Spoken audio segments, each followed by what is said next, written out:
Hey guys, welcome or welcome back. If you're new, my name is Caroline, and today I thought we would just do a little more chill video. I want to do my April wrap up, but I'm going to do it while I'm filling out my reading journal for the month.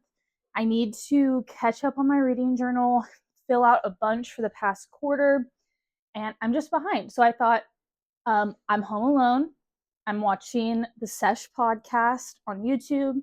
I just ate some ramen, and me and Maverick are just hanging out. So I thought I'll start filming and just talk to y'all about what I read this month. I would say for this month, I had a really good, solid reading month. It was a little bit different for me because I read a lot more on audio than I ever have. I kind of found audio this year, as I'm sure a lot of y'all know. And so while I was doing chores around the house or while we were on trips, um, I listened to audiobooks. I read a novella, which I normally don't read any novellas.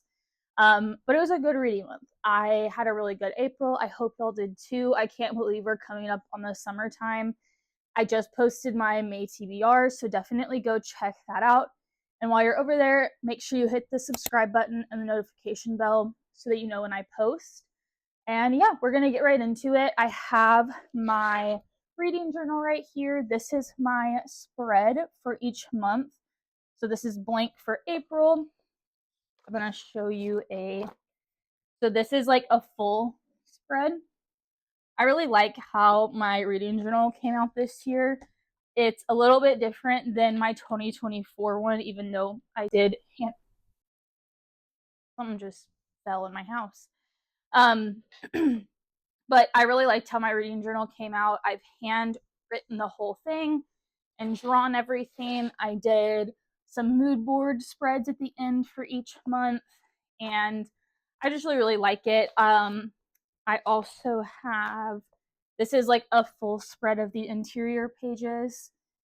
I had a reading journal last year that I got off TikTok shop, and the description parts for like your thoughts was so long, and I was like, I'm never going to write out that many words. My reviews are never that long. So I decided to make my own page where I could only have like 2 or 3 lines of words. So that is what I did. I really pulled a lot of inspiration off of Pinterest, and I just kind of meshed it all together to be exactly what I wanted it to be. This is my reading log spread. I have my 25 and 25. We're definitely going to have to fill in more of these because I have read more of these. I do this every year, but I pick out, like my 24 and 24, my 25 and 25.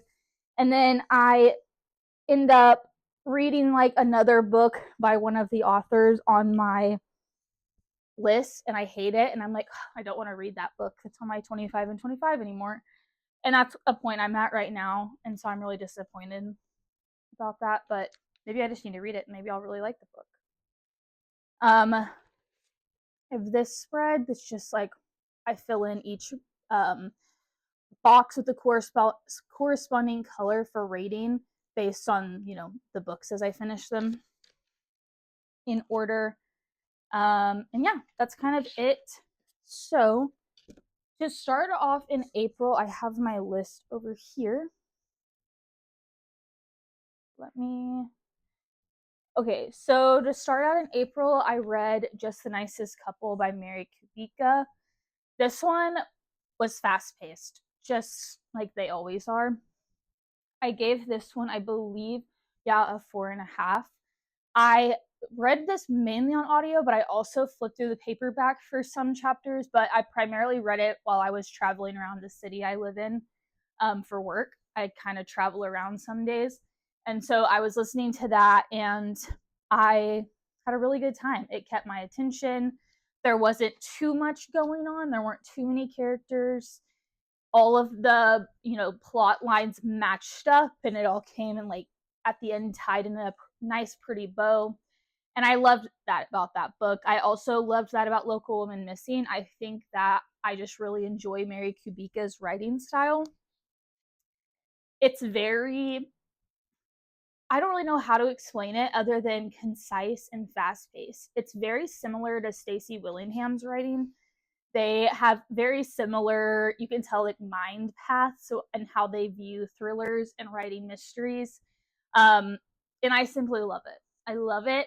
I will say they don't normally leave a lasting impression on me. I read this one so long ago. I'm having trouble recalling exactly how it made me feel. I do remember that it's basically about a woman who believes she was the last to see her friend's husband alive. And she doesn't want to tell the cops because obviously that's going to look really bad. And so she tells her husband, and you're following them covering it up, basically. They're going to keep it a secret, they're going to keep it between themselves. And it's just really juicy because you're following the woman who saw the husband allegedly the last person to see him alive. You're following the wife of the missing husband. You're following the husband of the wife that saw the guy alive. It's all very interconnected. And then there's another random person that gets thrown in, and you think it's random, and then it's not. And it was just done so well. And now that I'm like talking about it with y'all, I'm kind of reliving it. Her writing is very atmospheric. It was set in kind of a like national park setting, where a lot of outdoor elements, and it was just very eerie and very like you couldn't trust anyone. I just couldn't trust anyone the entire book, but I love that. I love that. So 4.5 stars. It was a good start to the month. I would 100% recommend it. The next one I picked up was Those Empty Eyes by Charlie Don Lee. This one I did really enjoy. I gave it a 3.5 star, I believe. Yeah, a 3.5 star. It didn't leave a lasting impression on me. I like Summit Lake the most so far out of all the ones I've read. Summit Lake has really stuck with me, and I love that book. I'm also so glad that that's what started me on my journey with Charlie Don Lee, because I love that book so much. It really left just an impact on me. I loved the characters, and I love that that's the first one I started with. I would recommend starting with that one if you're thinking about starting to pick up his books. Start with Summit Lake. It has kind of a true crime podcast feel to it, and it was just so good. This one was good. I think I just didn't care as much about the characters in this one. You're following a girl who is found at the crime scene of her family's unaliving, and she gets wrongfully accused for committing that crime. And then a man finds her and invests a lot in her, and he ends up being a lawyer who gets her off, and she has to kind of start life anew. But once she grows up to become an adult, she obviously wants to know what really happened to her family. So you're following her like living in another country, figuring out how to advocate for people that have also been in her shoes or in her shoes currently. She helps advocate for them. And in doing that, she starts unraveling the truth of what happened in her past. Like I said, I'm watching a podcast, and that commercial was just straight orange, so that's why that happened on my face. So I think that overall, it was a really enjoyable book. It definitely kept my interest. I listened to it on audio. At some points, it was a little confusing, but overall, I really enjoyed it. I won't read it again. It's a 3.5. It's not going to stick with me. I think I'll forget about it, but it was a good time. It was a good time. I can't complain, you know? Okay, I need to figure out which books I've read on my 25 and 25. I believe. Okay, I read Society of Lies and Deepened. So that one I also read this month. We'll get to that in just a second. The next one I picked up in April was Daydream by Hannah Grace. This one was adorable. This one took me a while to read. I started it in early March, and I didn't finish it till the 7th of April. So it definitely took me a little bit longer to read. I've realized as I've become a thriller mystery reader, romances take me so much longer to read now. Like, I don't know if that's happened to anybody else, but I have to fight to get through most romances now that I primarily read fast paced thriller novels. So that one did take me a little longer than I was expecting. I will say I definitely enjoyed Wildfire the most out of the whole series so far. I think Hallie and Henry were super relatable in Daydream, and that's what I really enjoyed about it. There was a lot of positive mental health conversation. There was good communication. Hallie and Henry were both very mature, and overall, it was just a wholesome, feel good romance read. I will say that. It was a little long. It was a little long. It dragged on at some points. I will say there were a couple points where I was like, man, do we really need to know this many details about this situation or this part of the book? And normally the answer was like, no, we didn't need to. So that was kind of the downfall of the book, but I still gave it a 4-star. I think I liked it more than Icebreaker, but less than Wildfire. It's also not as spicy, so I would say that if you did not enjoy how spicy Wildfire and Icebreaker were, maybe try Daydream and give it one more shot, because I do feel like Hannah Grace's writing in Daydream was a lot different than her other ones in a good way, in a really, really good way. The next one I picked up, I really did not like. I got it sent to me. Thank you so much. I'll put the publisher right up here. I don't have it off the top of my head, but thank you to Noelle W. Illy and NetGalley and the publisher for sending me a copy of Such Quiet Girls. I was so excited to find out that Noelle was coming out with a new book this year. I loved the cover of it, the like really eerie school bus vibe going on. You're following a young girl named Sage and her teacher as they get abducted on a school bus with a bunch of other young kids as they're going home for the day. And they're being kidnapped for ransom. And it's, I guess in theory, the idea was really great. I think what I disliked the most, there was two things. One, Sage, the young child that we are following in this book, she's 12, and she literally acted like she was 50 years old. Like, this girl knew more than my mom does, and she talks like it, and that really, like, I don't know, it just made me feel odd about everything. And then the teacher, who was like a grown ass adult, she was like huddled up in the corner the whole time, and Sage was like noticing that in the book, and it was just very odd. Like, there was a reason, like in the book it's explained that there's a reason why the teacher is behaving the way she is, but it didn't make sense to me, and I didn't stand behind it. I thoroughly did not enjoy this book. I gave it a 2.5 star. I am not going to say don't read it, because it has gotten really great reviews from people that I trust. It's gotten really amazing reviews. Maybe I'm missing something. It may be a me problem, but I just didn't love it. The second reason was the abductors in this one, like the two guys that take the bus with everyone in it.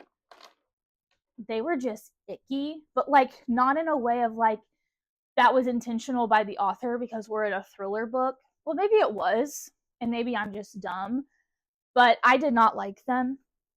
I did not like the mom of Sage and that whole storyline. Overall, it was just disappointing. I can't put a finger on exactly why, but it was just disappointing. It lacked a lot of what I normally am so excited to find in Noelle's books, that fast pace, looking over your shoulder because you're so stressed out because you think you're in that book with the characters. That's what Noelle normally brings to the table, and I feel like this book just lacked that for me, and that's okay. I'm still going to read more of her books. I think she has another one coming out this year already, so that's amazing.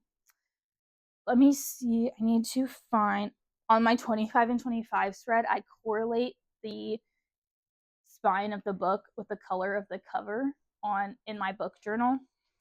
So I need to find like Oh, I have a lot of purple in this one.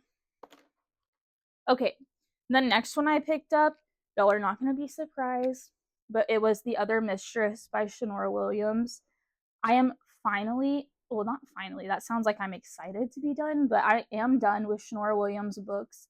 I have no more to read. It's so sad. It was like so heartbreaking to finish the book because I was like, man, I don't have any more to read from her. If you haven't picked up Shanora Williams thrillers, please do. I am begging you. This one, The Other Mistress, is probably her weakest book in my opinion. It was definitely just a 3.5 star for me. It kept my attention throughout, but there wasn't anything that really stuck out or stuck with me after I finished the book. It didn't have that super deep rooted drama and relational tension in it like her books normally do. And that's what I love about her writing is she pulls a little bit of that drama from her romance experience, because she's a romance writer as well, into her thrillers, and it just bridges the gap for me between those two genres like I've never seen before from any other author.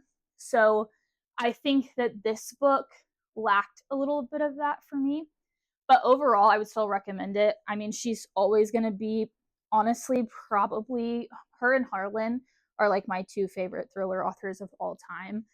No one else has really topped that for me in the thriller genre. So I would always recommend Harlan Harlan and Shanora Williams if you're trying to get into thrillers in the mystery space. They write impeccably every freaking time. So definitely pick it up. If you're thinking about picking up Shanora Williams, I would still say hold on.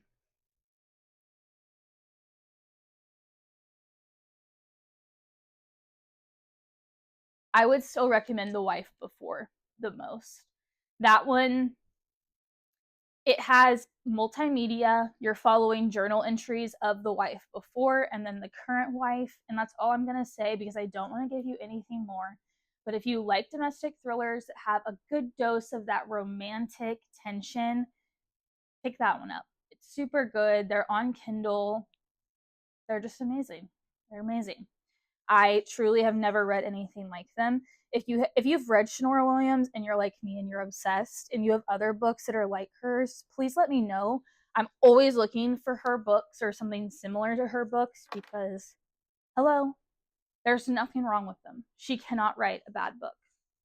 And please remember that because I did say The Other Mistress was her weakest book, but it's still a 3.5, 3.75.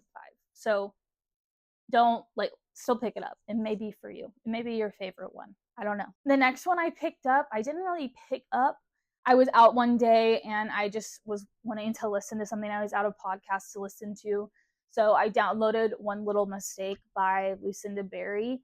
This is one of her thriller novellas.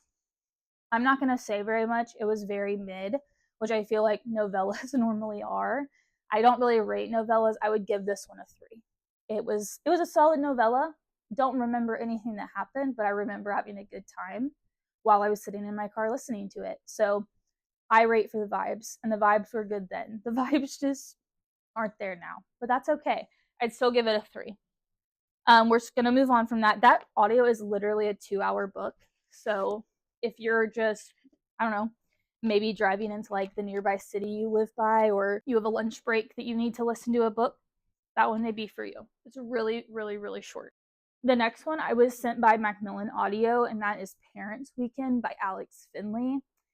This one, I was so excited just because of the premise. It's following multiple different families as a crime happens, and you're just following all of their perspectives and how convoluted it gets, and how in a small town or even a large town where everybody knows everyone or the upper echelon of people know each other, when crimes happen, things can get very messy.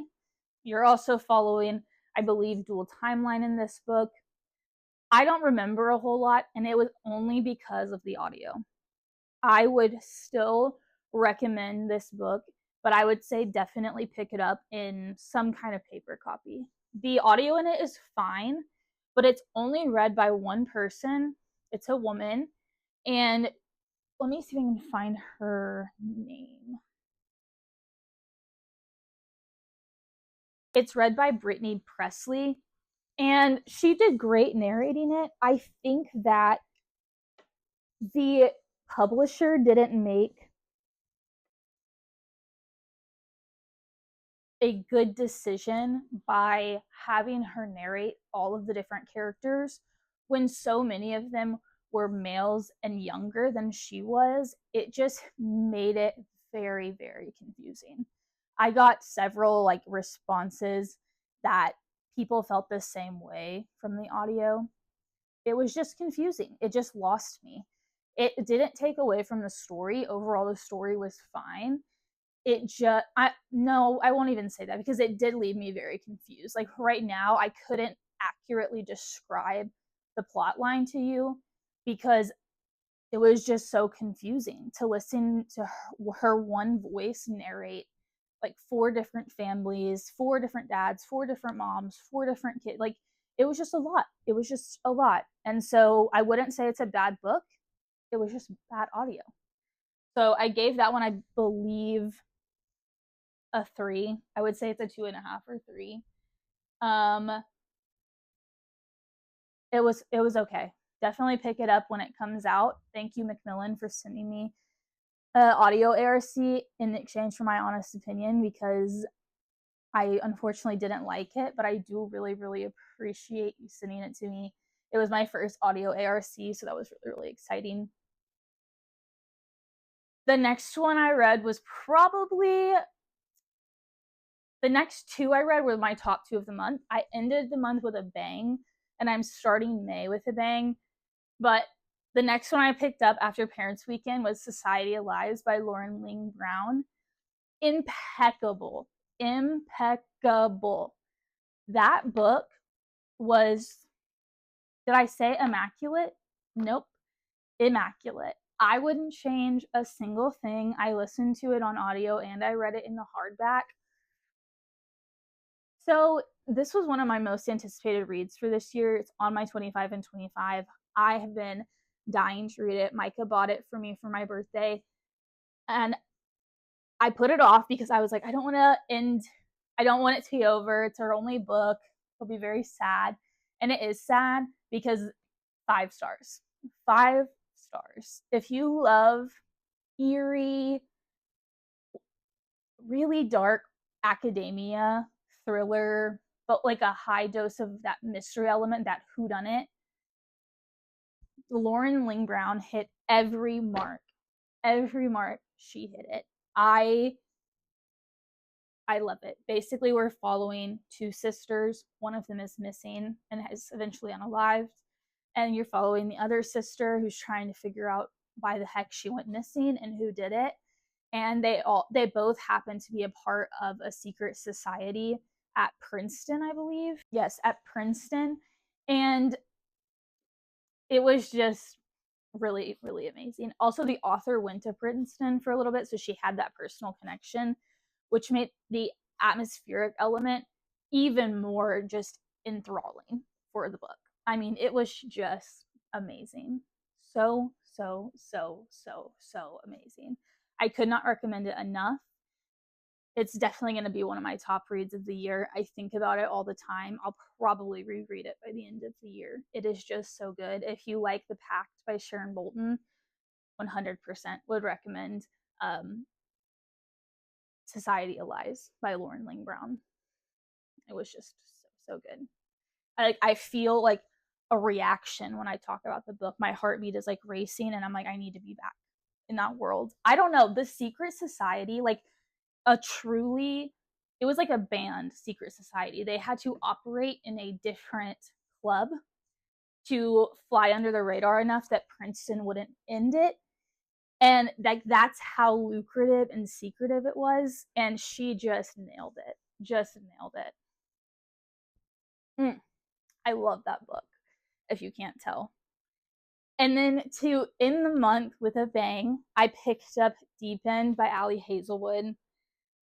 This one was so, so, so good. I have seen very mixed reviews on this one. If you've read Ali Hazelwood before, you know she's typically like borderline closed door romance. She definitely does a lot of insinuation on explicit scenes, but normally they aren't just drawn out for you. But this one, it is. It's about a Dom sub relationship, and it's very, very spicy. But if that's something you like, definitely pick it up. It's also a swimmer diver romance, which is so unique. I have never seen anything like it. And you can tell she put the research in to really know what being a swimmer, diver, what their life is like and what a relationship would like for them. There was so much mental health representation, which was just beautiful to see. And that typically is how Ali Hazelwood writes. Lucas was so attuned to Scarlett on every freaking page of this book. This man could just sense her when she was miles away. Like, he, the man he is, you know? Lucas is spot on. Spot on. I loved how Scarlett had a lot of vulnerability, but she was also so relatable and so quirky too. Ali Hazelwood never lacks on the humor and the quirkiness she brings to her characters. And I always just feel so heard and seen in her books and so not alone, you know? And that's such a beautiful thing to feel from words on paper, from fictional people. I find community not only in the people I personally know in this community, but the community I feel with characters in books that I really relate to. And Ali Hazelwood is one that I always really connect with her characters. Like I said, we ended April off with a bang. Those are all the books I read in April. I'm going to just sit here and fill out my reading journal. If you want to hang out with me for a few minutes, I'm going to just B-roll this stuff, put some good audio over it, some like calm music. If you have a reading journal, sit down with me. Let's fill it out together.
if y'all want to, let me know in the comment section, but I can do a like specifications video on my reading journal of like how I measured everything out.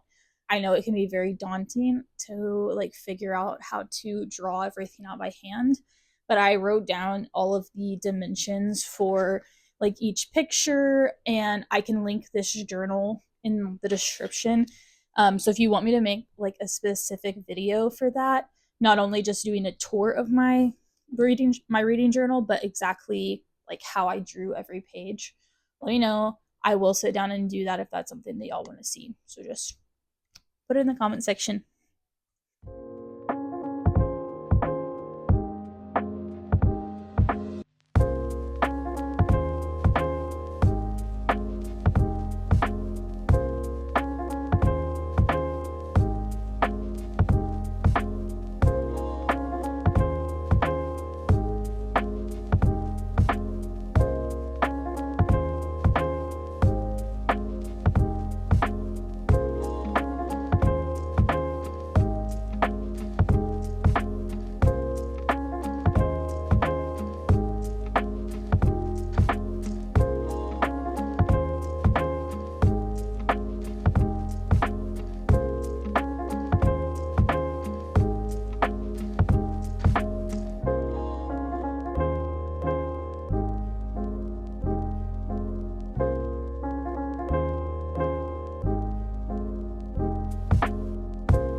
I hope you'll have a really, really, really, really amazing May. Please let me know in the comment section what your favorite book of April was and why. And if you stay till the end, drop the little book stack emoji so I know who stuck with me. Make sure you hit that subscribe button and the notification bell. And I'll see you in the next one. Bye!